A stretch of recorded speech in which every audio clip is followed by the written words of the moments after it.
La llamada de Cthulhu. Encontrado entre los papeles del recientemente fallecido Francis Wayland Thurston de Boston. Capítulo 1. El horror en arcilla. La cosa más misericordiosa en el mundo, creo yo, es la imposibilidad que tiene la mente humana para correlacionar todo lo que ella contiene.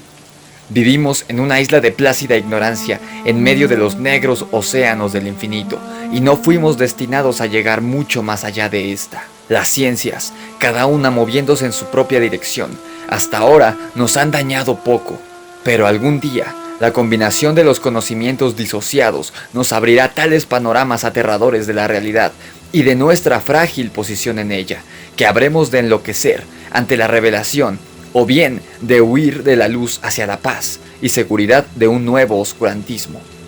Los teósofos han especulado acerca de la asombrosa grandeza del cielo cósmico, en el cual nuestro mundo y la especie humana solo son incidentes transitorios.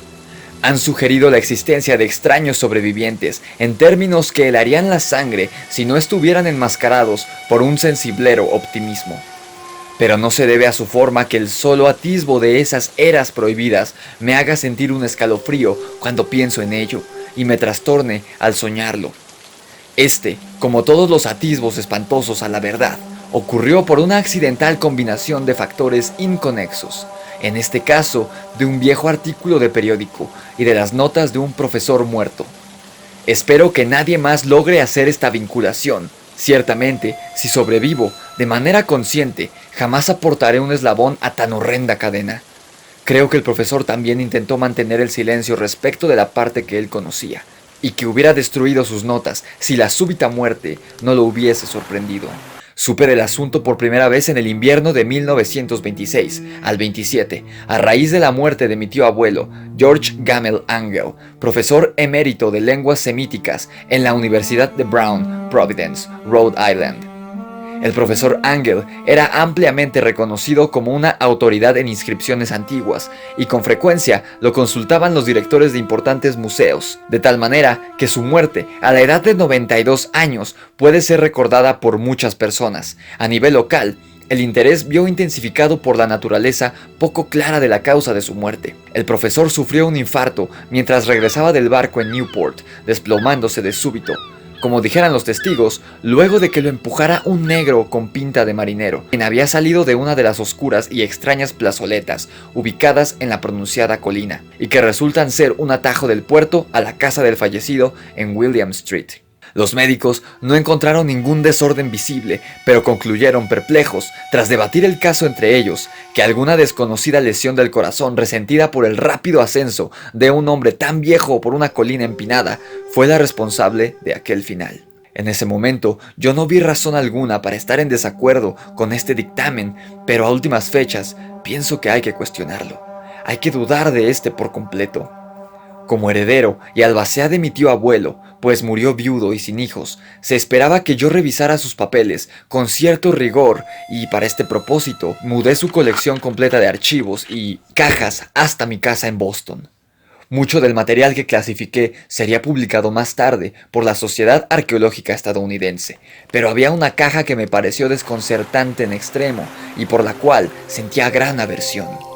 En particular ante la idea de mostrarla a los ojos de alguien más. Estaba cerrada y no encontré la llave hasta que se me ocurrió examinar el llavero personal que el profesor llevaba en su bolsillo.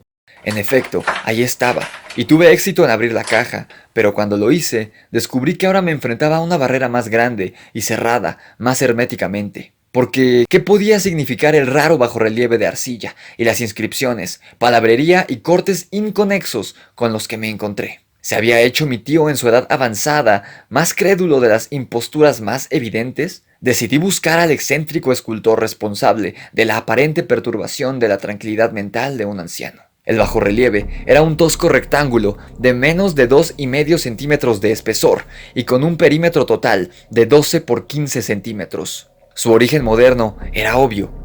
No obstante, el aire de sus diseños sugería que estaban muy alejados de ser actuales porque, aun cuando los caprichos del cubismo y el futurismo son muchos e irracionales, a menudo no reproducen esa críptica regularidad que subyace en la escritura prehistórica.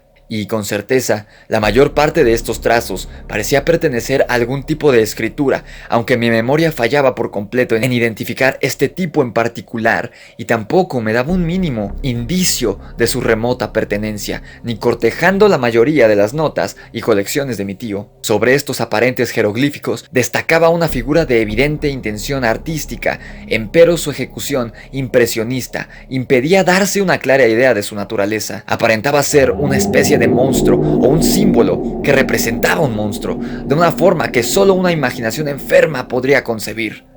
Si digo que mi imaginación, un tanto extravagante, formaba imágenes simultáneas de un pulpo, un dragón y una criatura humana, no me alejaría de la esencia de esa cosa. Una cabeza octopoide, con tentáculos, coronaba un cuerpo grotesco y escamoso, con alas rudimentarias. Pero era el perfil general de todo el conjunto lo que lo hacía tan impresionantemente aterrador. Tras de la figura había una vaga sugerencia de arquitectura como fondo. Las notas que acompañaban esta rareza provenían no solo de un cúmulo de recortes de periódicos, sino de la mano reciente del profesor Angel, quien no había hecho ni el menor intento por darle un sentido literario. Lo que parecía ser el documento principal llevaba el encabezado Culto a Cthulhu, en letras de molde muy bien escritas para evitar la lectura equivocada de una palabra tan desconocida. Este manuscrito se dividía en dos secciones.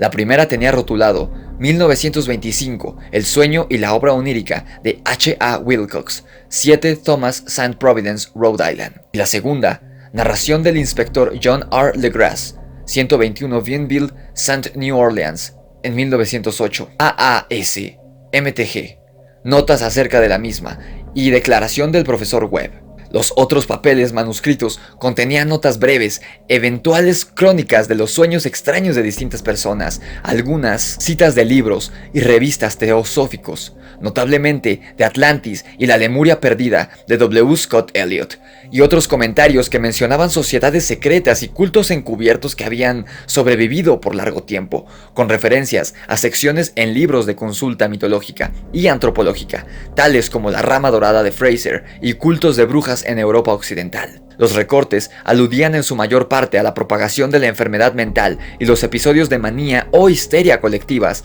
que tuvieron lugar en la primavera de 1925. La primera parte del manuscrito principal hablaba de un relato muy particular. Parece que el 1 de marzo de 1925, un hombre joven, delgado y de tez morena, con aspecto neurótico y arrebatado, visitó al profesor Angel, llevando el singular bajo relieve de arcilla, el cual estaba excesivamente húmedo y fresco en aquel entonces.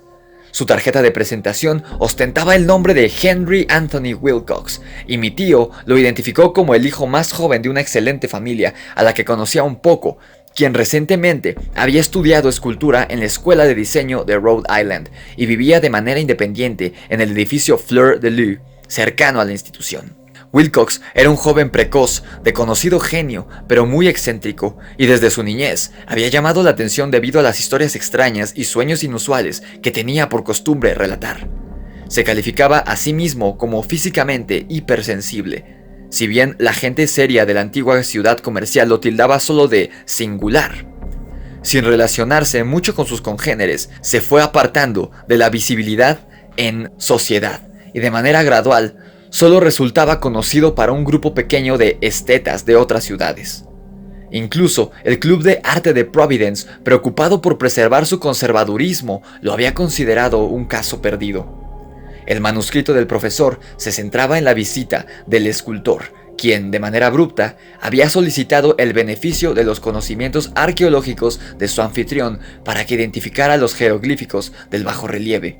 Hablaba afectadamente y como un soñador, lo que denotaba una pose estudiada y una simpatía fingida, y mi tío mostró algo de agudeza en su respuesta, dado que la evidente frescura de la tablilla tenía que ver con todo menos con la arqueología. La réplica del joven Wilcox, que impresionó a mi tío lo suficiente como para que la recordara y registrara palabra por palabra, fue de un corte fantásticamente poético y debió ser una buena muestra representativa de toda su conversación, y que yo ahora considero muy característica de él. Le contestó: «Es nueva, de hecho, porque yo la hice anoche al soñar con extrañas ciudades, y los sueños son más antiguos que la melancolía.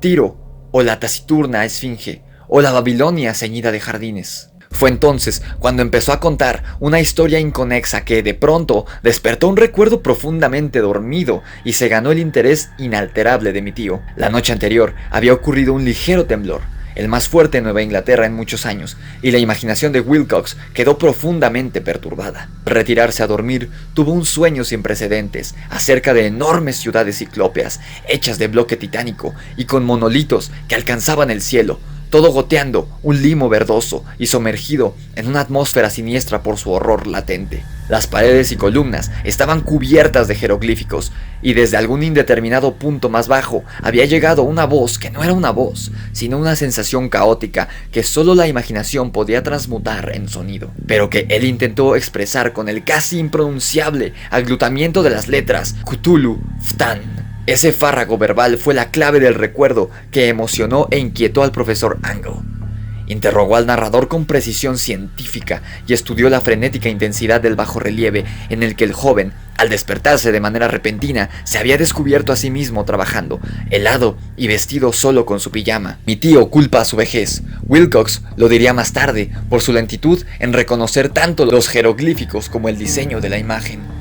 Muchas de sus preguntas parecieron al visitante extremadamente fuera de lugar, en especial aquellas que trataban de conectarlo con sociedades o cultos inusuales, y Wilcox tampoco podía entender las repetidas promesas de silencio que se le ofrecían a cambio de que admitiera que pertenecía a algún grupo mayoritariamente místico o de religión pagana. Cuando el profesor Angle quedó convencido de que el escultor en verdad no sabía nada acerca de aquel culto o sistema de conocimiento críptico, le insistió mucho para que éste le ofreciera futuros reportes de sus sueños. El acuerdo dio frutos constantes, pues, luego de la primera entrevista, el manuscrito registraba visitas diarias por parte del joven, durante las cuales le relataba fragmentos sorprendentes de su imaginería nocturna, cuya carga principal siempre era un terrible paisaje ciclópeo, de roca verde y goteante, con una voz o inteligencia del inframundo, gritándole monótonamente en enigmáticos golpes de sensaciones, imposibles de transcribir, salvo como meros galimatías. Los dos sonidos repetidos con frecuencia eran aquellos que, usando las letras de nuestro alfabeto, formaban las palabras Cthulhu y R'lyeh.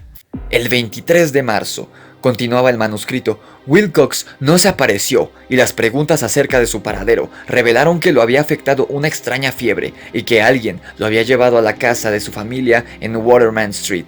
Había gritado por la noche, despertando a varios artistas en el edificio, y desde entonces solo manifestaba una alternancia de inconsciencia y delirios. Mi tío telefoneó a la familia de inmediato y a partir de ese momento mantuvo una atenta vigilancia del caso, llamando a menudo a la oficina que el Dr. Toby tenía en Thayer Street. Una vez que mi tío supo que era él quien estaba a cargo del caso, parecía que la mente febril del joven estaba enfocada en cosas extrañas y el doctor se encogía de hombros cada vez que hablaba de ellas. No solo repetía una y otra vez lo que había soñado con anterioridad, sino que hablaba de una cosa gigantesca de kilómetros de altura, que caminaba o se movía pesadamente en aquel lugar. En ningún momento el joven describió en su totalidad este objeto, pero sus ocasionales palabras frenéticas, tal como se las repitió el Dr. Toby, convencieron al profesor de que debía ser idéntico a la monstruosidad sin nombre que buscara representar en lo que había esculpido mientras dormía. La referencia a este objeto, añadió el doctor, invariablemente era un preludio a la caída del joven en aquel letargo. Por extraño que parezca, su temperatura no estaba muy por encima de lo normal, pero por otro lado, aquella condición era tal que semejaba una fiebre en lugar de un desorden mental. El 2 de abril, alrededor de las 3 de la tarde, de manera repentina, cesó todo indicio del padecimiento de Wilcox. Se sentó muy erguido en la cama, sorprendido de encontrarse en casa y por completo ignorante de lo que había sucedido, en sueños o en la realidad, desde la noche del 22 de marzo. Al ser dado de alta por su médico, regresó a sus aposentos pasados 3 días. En su recuperada salud, el profesor Angle ya no le fue de ayuda alguna. Todos los rastros de sus sueños extraños se desvanecieron cuando se recuperó, y mi tío dejó de llevar el registro de sus figuraciones nocturnas, luego de una semana de recuentos estériles y sin sentido acerca de visiones por completo habituales. Aquí terminaba la primera parte del manuscrito, pero las referencias a ciertas notas desperdigadas me daban mucho material para pensar, tanto, de hecho, que solo el arraigado escepticismo que daba forma a mi filosofía por aquel entonces podía explicar mi continua desconfianza hacia el artista. Las anotaciones en cuestión fueron aquellas que describieron los sueños de varias personas durante el mismo periodo en el cual el joven Wilcox tuviera extrañas visitaciones. Mi tío, al parecer, instituyó con rapidez una prodigiosa red de averiguaciones entre casi todos los amigos a quienes pudo cuestionar sin parecer impertinente, solicitándoles reportes diarios de sus sueños y las fechas en las que visiones notables de algún tiempo remoto tuvieran lugar. Su petición provocó diferentes reacciones, pero las respuestas recibidas rebasaron la capacidad de cualquier hombre ordinario para procesarlas sin ayuda de un asistente. Esta correspondencia original no fue preservada, pero sus notas formaban un compendio riguroso y de verdad significativo al respecto. Se trataba de gente ordinaria, empresarios e integrantes de la sociedad, la tradicional sal de la tierra de Nueva Inglaterra. Y los resultados casi en su totalidad fueron negativos, aunque aparecieron aquí y allá casos de impresiones nocturnas que generaban desasosiego, pero de modo indefinido, siempre entre el 23 de marzo y el 2 de abril, el periodo que duró el delirio del joven Wilcox. Al parecer, los científicos se vieron un poco más afectados, pues 4 casos de descripciones vagas sugieren vistazos fugaces a paisajes extraños, y en un caso se menciona un pavor a cierta cosa anormal. Fue de los artistas y poetas de quienes llegaron las respuestas pertinentes, y yo sé que el pánico se habría desatado si les hubiera sido posible a ellos comparar sus impresiones. Como estaban las cosas, sin tener sus cartas originales, yo sospechaba a medias que el compilador había hecho preguntas tendenciosas o que había editado la correspondencia para corroborar lo que él, de manera inconsciente, se había propuesto a ver. Por eso, yo seguía presintiendo que Wilcox, de alguna manera sabedor de cierto antiguo dato que mi tío poseía, había inducido estas ideas en el veterano científico. Estas respuestas de los estetas hablaban de una historia perturbadora. Del 28 de febrero al 2 de abril, un gran número de ellos había soñado cosas extrañas con una intensidad inconmensurablemente más fuerte durante el periodo del delirio que sufrió el escultor. Más de una cuarta parte de aquellos que reportaron alguna cosa de interés daba cuenta de escenas y sonidos entrecortados, no muy disímiles de los que Wilcox había descrito, y alguno de los soñadores confesó un miedo profundo ante la gigantesca cosa sin nombre que era visible hacia el final del periodo. Un caso, mismo que la nota describe con énfasis, resultó muy triste. El sujeto, un arquitecto muy reconocido con inclinaciones por la teosofía y el ocultismo, sufrió un violento trastorno en la fecha en que Wilcox padeció su episodio y falleció varios meses más tarde, después de gritar incesantemente que lo salvaran de un habitante del infierno que había escapado. Si mi tío hubiese referenciado estos casos por nombre, en lugar de hacerlo meramente por número, yo hubiese intentado obtener alguna corroboración a través de investigaciones personales, pero tal como estaba, solo tuve éxito en rastrear a unos pocos. Sin embargo, todos estos ocupaban el total de las notas. Con frecuencia me he preguntado si todos los sujetos de las averiguaciones del profesor se sintieron tan confundidos como esta fracción de ellos. Es mejor que jamás reciban explicación alguna. Los recortes de publicaciones, como he mencionado ya, trataban de casos de pánico, manía y excentricidad que tuvieron lugar durante el periodo establecido. El profesor Angle debió emplear los servicios de una oficina de información, pues el número de extractos era descomunal y las fuentes estaban dispersas por todo el mundo. Aquí se menciona que hubo un suicidio nocturno en Londres, en el cual un durmiente había saltado por la ventana luego de proferir un grito pavoroso. De la misma manera, en otro recorte se lee una carta inconexa dirigida al editor de un periódico en América del Sur, en la cual un fanático deducía un futuro ominoso a partir de las visiones que él había tenido. Un comunicado de California describe a todos los integrantes de una colonia teosófica vistiendo algo parecido a túnicas blancas para alguna consumación gloriosa, la cual nunca llega, mientras que fragmentos provenientes de la India hablan con reservas acerca de una seria intranquilidad entre la población nativa en la madrugada del 22 al 23 de marzo.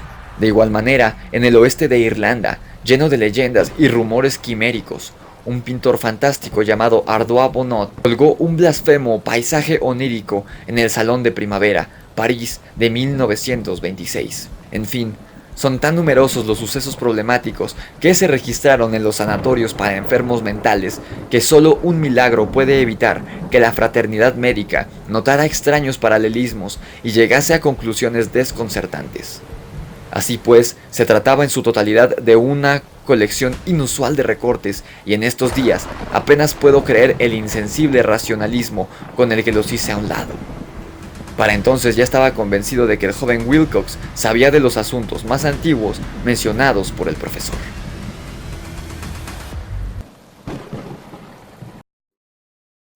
Capítulo 2. El relato del inspector Legras. Los asuntos más antiguos que hicieron que mi tío considerara significativos el sueño y el bajorrelieve del escultor son el tema de la segunda mitad de su extenso manuscrito.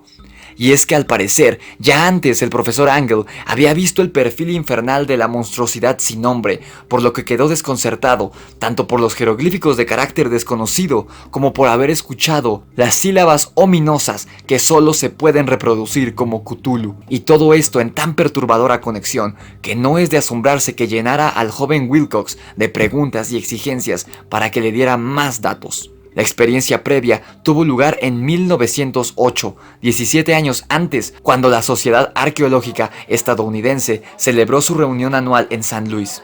El profesor Angle, como correspondía a alguien con su autoridad y méritos, había tenido una participación prominente en todas las resoluciones y era uno de los primeros en ser consultados por los muchos curiosos que aprovecharon la convocatoria para obtener las respuestas correctas a sus preguntas y formular problemas para recibir soluciones de expertos. El principal entre estos curiosos, que en poco tiempo se convirtió en el foco de mayor interés durante toda la junta, era un hombre de mediana edad y apariencia común, que había viajado desde Nueva Orleans para buscar cierta información especial que parecía inconseguible en cualquiera de sus fuentes. Su nombre era John Raymond Legras, y su profesión, inspector de policía. Llevaba consigo el objeto que había provocado su asistencia, una estatuilla grotesca, repulsiva y aparentemente antiquísima, de la cual a él le era imposible determinar su origen. No crea nadie que el inspector Legras tenía el mínimo atisbo de interés por la arqueología. Por el contrario, su deseo de claridad estaba motivado por consideraciones puramente profesionales. La estatuilla, ídolo, fetiche o lo que fuera, había sido incautada algunos meses antes en los pantanos boscosos del sur de Nueva Orleans, durante una redada contra una presunta celebración de vudú, y los rituales que estuvieron conectados con ella resultaron tan singulares y espantosos que la policía no pudo sino darse cuenta de que se había topado con un siniestro culto del todo desconocido para esa corporación e infinitamente más diabólico incluso que el de los círculos de vudú africanos más oscuros. De su origen, además de las historias erráticas e increíbles que se obtuvieron de la confesión de los oficiantes capturados, no se descubrió ni una sola pista. De ahí la ansiedad de la policía por recibir cualquier indicio de conocimiento antiguo que pudiera identificar aquel símbolo aterrador y a partir de lo revelado rastrear el culto hasta su fuente de origen. El inspector Legras no tenía la menor idea de lo que su pregunta provocaría. Un vistazo al objeto fue suficiente para poner a los hombres de ciencia ahí reunidos en un estado de tensa conmoción. Y estos no tardaron en rodearlo para poder ver aquella diminuta figura, cuya completa anormalidad y aire de genuina antigüedad abismal apuntaba a panoramas desconocidos y arcaicos. Ninguna escuela escultórica conocida había perpetrado este objeto terrible, más en la superficie desgastada y verduzca de la piedra ignota estaba registrado el paso de cientos e incluso miles de años. La figura, la cual por fin fue circulando lentamente de un hombre a otro para su estudio cercano y meticuloso, tenía entre 13 y 15 centímetros de altura y provenía de una mano de obra exquisitamente artística. Representaba a un monstruo de forma vagamente antropoide, pero con una cabeza como de pulpo, cuyo rostro era un amasijo de tentáculos, con un cuerpo escamoso y correoso, garras prodigiosas en las patas traseras y delanteras, y unas alas largas estrechas en la espalda. Esta cosa que parecía imbuida en una malignidad atemorizante y antinatural. Era de una corpulencia un tanto hinchada y se acuclillaba malévolamente en un bloque o pedestal rectangular cubierto con caracteres indescifrables. Las puntas de las alas tocaban la parte de atrás del bloque, el trasero ocupaba el centro y las garras, largas y curveadas, de las patas posteriores dobladas se aferraban al frente del bloque y se extendían hasta un cuarto de la altura total del pedestal. La cabeza, cefalopoide, estaba inclinada hacia el frente, de modo que los extremos de los tentáculos faciales rozaban los dorsos de las enormes garras delanteras que se sujetaban a las rodillas elevadas de la parte inclinada. El aspecto de todo el conjunto era anormalmente realista y aún más atemorizante porque su origen resultaba completamente desconocido. Su edad vasta, asombrosa e incalculable era inobjetable. No obstante, carecía de vínculo alguno con cualquier tipo de arte conocido y quizá pertenecía a los albores de la civilización, o tal vez era incluso más antigua que eso. Independientemente de la forma, su material mismo resultaba también un misterio. La resbaladiza piedra verdinegra, con sus vetas y estrías doradas o iridiscentes, no se parecía a alguna cosa conocida para la geología o la mineralogía. Los caracteres a lo largo de la base eran igualmente desconcertantes y ninguno de los científicos presentes, a pesar de ser miembros de una agrupación de expertos conocedores del tema a nivel mundial, fue capaz de hacerse la mínima idea de incluso su más remota identidad lingüística. Estos, al igual que el objeto y el material, pertenecían a algo horrorosamente remoto y diferente de la humanidad como la conocemos, algo que sugería la pavorosa existencia de ciclos de vida ancestrales e impíos en los que nuestro mundo y nuestras concepciones no tienen lugar. Y sin embargo, mientras cada uno de los miembros por separado negaba con la cabeza y se confesaba derrotado ante el problema planteado por el inspector, había un hombre en la reunión que sospechaba la existencia de cierta familiaridad extraña entre la forma monstruosa y la escritura. Puntualmente, pero con cierta timidez, habló de la rara insignificancia que él conocía. Esta persona era el fallecido William Channing Webb, profesor de antropología en la Universidad de Princeton y un explorador de reputación sobresaliente. El profesor Webb estuvo involucrado 48 años antes en un recorrido por Groenlandia e Islandia en una infructuosa búsqueda de algunas inscripciones rúnicas. Sin embargo, internado en el oeste de la costa groenlandesa, encontró una singular tribu o culto de los esquimales degenerados, cuya religión, una forma curiosa de adoración del diablo, lo dejó helado por su deliberada sed de sangre y su naturaleza repulsiva. Era una fe de la que los otros esquimales sabían muy poco y que mencionaban solo a costa de estremecimientos, diciendo que había llegado de eras espantosamente antiguas, incluso antes de que se formara el mundo. Además de los innombrables rituales y sacrificios humanos, había ciertos extraños ritos hereditarios dirigidos a un anciano supremo o Tornasuk. Y de esto, el profesor Webb tomó una cuidadosa copia fonética de un Angekok o brujo sacerdote y escribió los sonidos en el alfabeto romano, tan bien como supo hacerlo.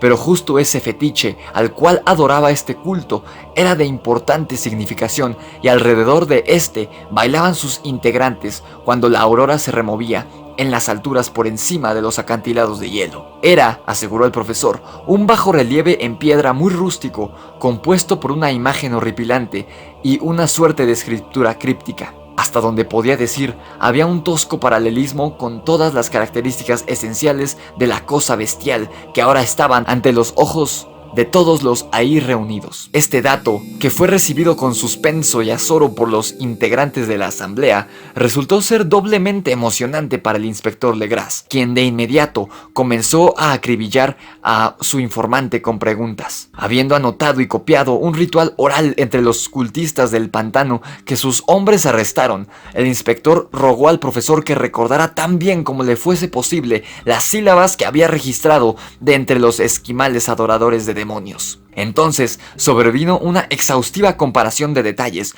y un momento de silencio asombrado cuando tanto el detective como el científico estuvieron de acuerdo en la virtual naturaleza idéntica de la frase común a ambos rituales demoníacos, que estaban separados tanto por distancia como por culturas. Lo que en esencia entonaban los magos esquimales y los sacerdotes del pantano en Luisiana a sus ídolos similares era algo muy parecido a esto, y la división de las palabras se podía deducir a partir de las pausas tradicionales entre frases según se cantaban en voz alta. Pinguli, Miglamnaf, Cthulhu, Relie, Wagnalfatan. Legras tenía un punto que lo aventajaba del profesor Webb, porque varios de entre los prisioneros mestizos le repitieron lo que otros celebrantes más antiguos les habían dicho que significaban aquellas palabras. Este texto, tal cual estaba escrito, se leía de esta manera: en su morada en Rile, Cthulhu, muerto, aguarda soñando. Y entonces, en respuesta a una demanda urgente y generalizada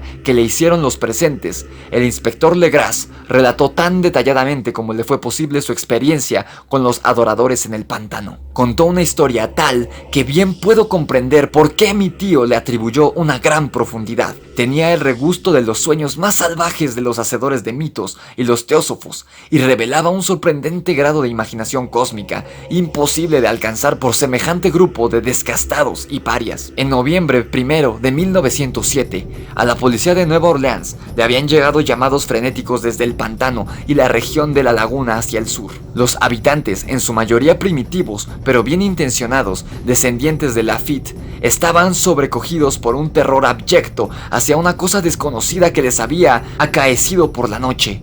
Era vudú, en apariencia, pero vudú de una índole más terrible y de la que ellos hubieran sabido jamás.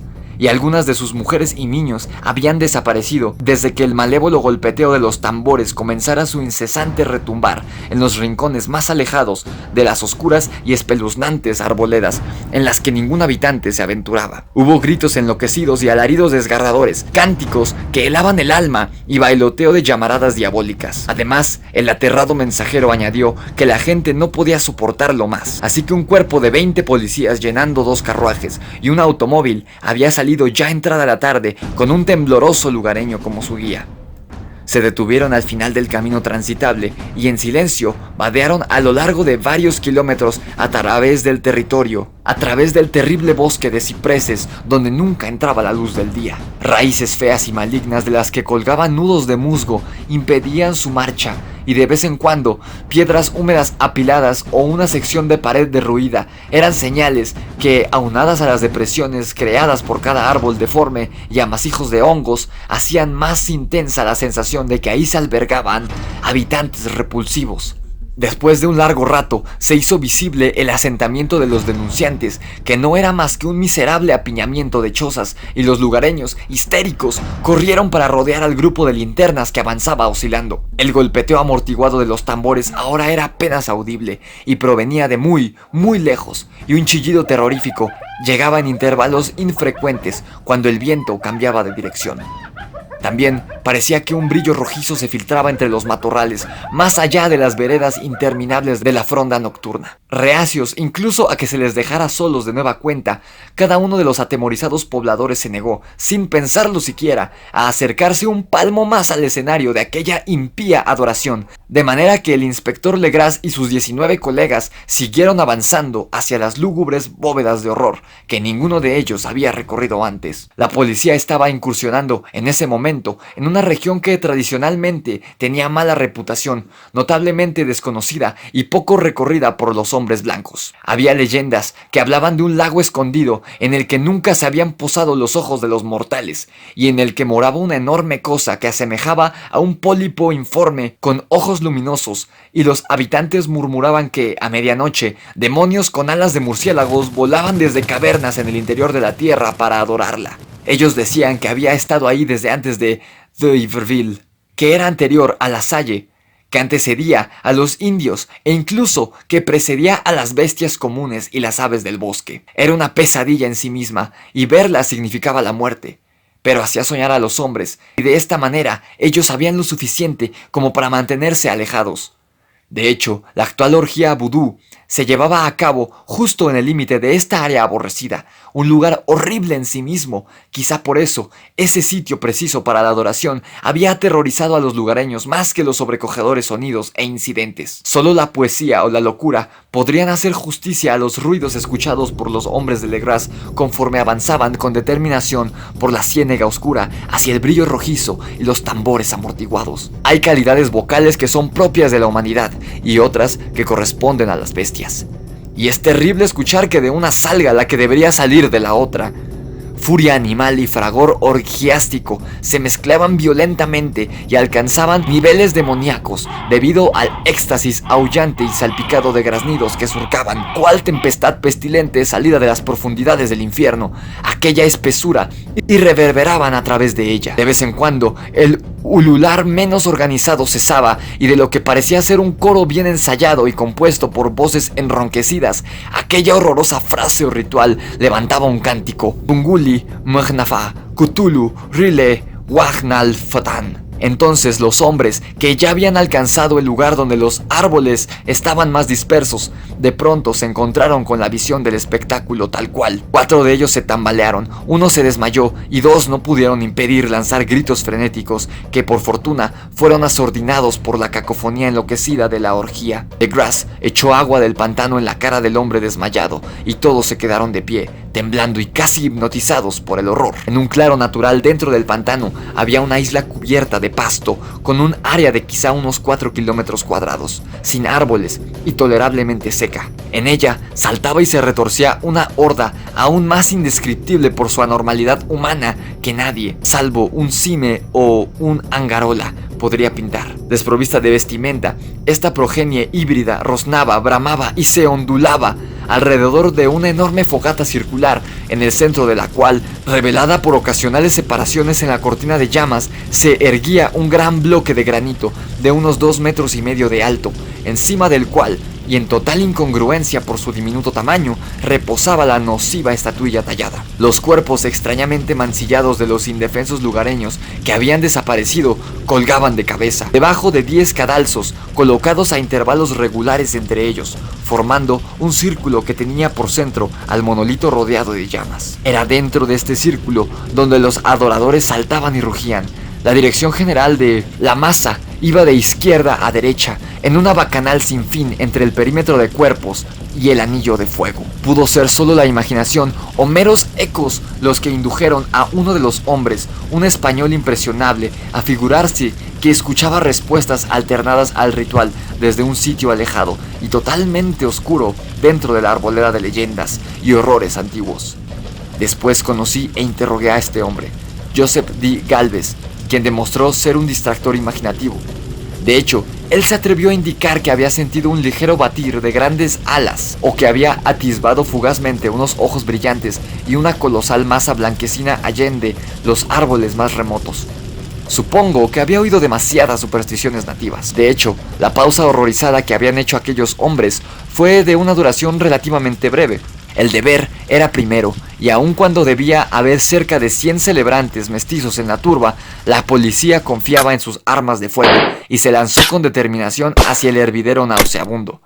Durante 5 minutos, el estruendo y caos resultantes rebasaron cualquier posible descripción. Se tiraron golpes salvajes, se hicieron disparos y algunos lograron escapar, pero al final, Legras pudo contar unos 47 tétricos prisioneros, a los que se obligó a vestirse deprisa y formarse en una fila flanqueada por 2 hileras de policías. 5 de los fanáticos yacían muertos y 2 más gravemente heridos. Fueron llevados en camillas improvisadas por sus compinches apresados. Por supuesto, la imagen del monolito fue cuidadosamente retirada y Legras se la llevó consigo. Examinados en el cuartel general, luego de un viaje fatigoso bajo una lluvia intensa, los prisioneros resultaron ser todos de sexo masculino, de una raza vil y bastante mezclada, y del tipo mentalmente aberrante. La mayoría eran marineros, y unos cuantos negros y mulatos, casi todos procedentes de las islas occidentales, o brava portugueses de las islas de Cabo Verde, lo que le daba un tinte de práctica vudú al culto heterogéneo. Pero al cabo de varias preguntas, se puso de manifiesto que algo mucho más grave y antiguo que el fetichismo negro estaba implicado ahí. Degenerados e ignorantes como eran, las criaturas se ceñían con sorprendente congruencia a la idea central de su fe aborrecible. Ellos veneraban, así lo refirieron, a los grandes primigenios, quienes vivieron en eras anteriores a la existencia de hombre alguno, y que llegaron al joven mundo desde el cielo.